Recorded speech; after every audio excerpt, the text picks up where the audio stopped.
दुनिया भर के देशों के प्रवासियों को हथकड़ी पहनाकर मिलिट्री जहाजों में भेजने वाले अमेरिका ने धार्मिक स्वतंत्रता को लेकर अब नई बहस को जन्म दे दिया है।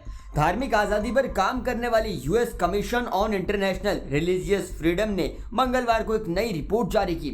उसने कहा कि भारत में अल्पसंख्यकों के साथ बुरा बर्ताव बढ़ता जा रहा है। साथ ही उसने भारत की जासूसी agency research and analysis wing यानी रॉ पर खालिस्तान समर्थक आतंकियों की हत्या करने की साजिश का भी शक जता दिया है। USCIRF ने रॉ पर सख्त प्रतिबंधों की सिफारिश तक कर दी है। अब सवाल यही है, क्या अमेरिका की सरकार भारत की जासूसी एजेंसी रॉ पर प्रतिबंध लगाने जा रही है? इसका जवाब सिर्फ ट्रंप जानते हैं। माना ट्रंप जब से अमेरिका में राष्ट्रपति बने हैं वो अपने देश के लिए स्पष्ट नीतियां रखते हैं, लेकिन अब उनके देश की एक संस्था रॉ पर प्रतिबंध लगाने की सिफारिश करने लग गई है। बात भारत और अमेरिका के रिश्तों की होने लग रही है। आज के वीडियो में आपको सब कुछ बताने जा रहे हैं। अब आपको यह भी समझना चाहिए कि इस रिपोर्ट में भारत की तुलना वियतनाम की कम्युनिस्ट सरकार से कर दी गई है। रिपोर्ट में कहा गया कि साल 2024 में धार्मिक आधार पर भारत में अल्पसंख्यकों पर हमले बढ़े हैं। USCIRF का कहना है कि नागरिक समाज समूह धार्मिक अल्पसंख्यकों और पत्रकारों को निशाना बनाने के लिए कानूनों का दुरुपयोग किया जा रहा है। आपको बता दें कि USCIRF जिसकी हम बात कर रहे हैं, ये हर साल धार्मिक स्वतंत्रता को लेकर एक रिपोर्ट जारी करता है। मंगलवार को ही 2025 की रिपोर्ट जारी की गई। इस रिपोर्ट में आरोप लगाते हुए कहा गया कि 2024 में भी भारत में अल्पसंख्यकों के खिलाफ हमले और भेदभाव जारी रहे हैं। जून में प्रधानमंत्री नरेंद्र मोदी समेत बीजेपी के कई नेताओं ने मुस्लिम समेत कई धार्मिक अल्पसंख्यकों को लेकर भड़काने वाले भाषण दिए, जिसमें देश भर में अल्पसंख्यकों पर हमले तेज होने लग गए। आरोप ये भी लगाया गया कि साल भर दिल्ली समेत देश के कई इलाकों में धार्मिक स्थलों को तोड़ा गया। जनवरी में प्रधानमंत्री मोदी ने अयोध्या में रामलला की प्राण प्रतिष्ठा की। इस दौरान 6 राज्यों में अल्पसंख्यकों पर हमले हुए। धार्मिक अल्पसंख्यकों खासकर मुस्लिमों की संपत्ति पर बुलडोजर चलाए गए।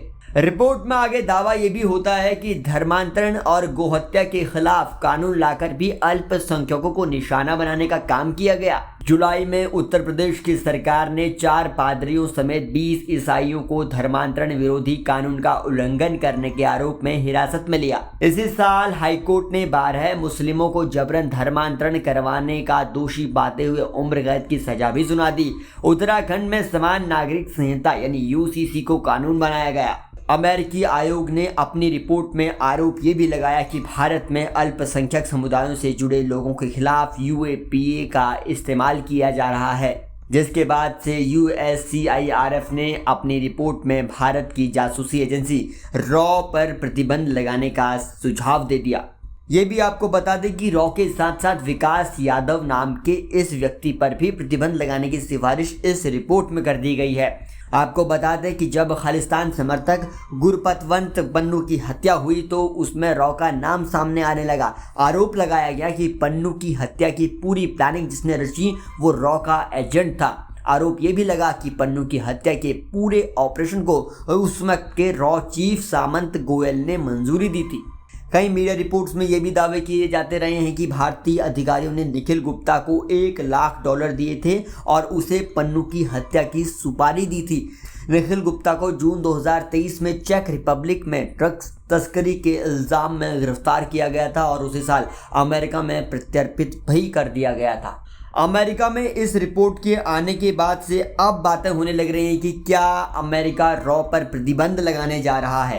एक तरफ अमेरिका के राष्ट्रपति डोनाल्ड ट्रंप और नरेंद्र मोदी भारत के प्रधानमंत्री के बीच के रिश्तों की बात है, तो वहीं दूसरी तरफ ये बड़ी खबर अब सामने निकल कर आ रही है। किसी भी देश की इंटेलिजेंस उसकी सबसे बड़ी पावर होती है। अब ऐसे में भारत सरकार की ओर से क्या कदम उठाया जाएगा, क्या बयान आएंगे, ये आगे देखने वाली बातें होंगी। फिलहाल अमेरिका की संस्था की तरफ से जिस तरह से रॉ को प्रतिबंध करने की सिफारिश की गई है, इस पर आप क्या कहते हैं कमेंट सेक्शन में लिख कर जाइएगा। और देश और दुनिया की ऐसी तमाम खबरों के लिए देखते रहिए जनसत्ता।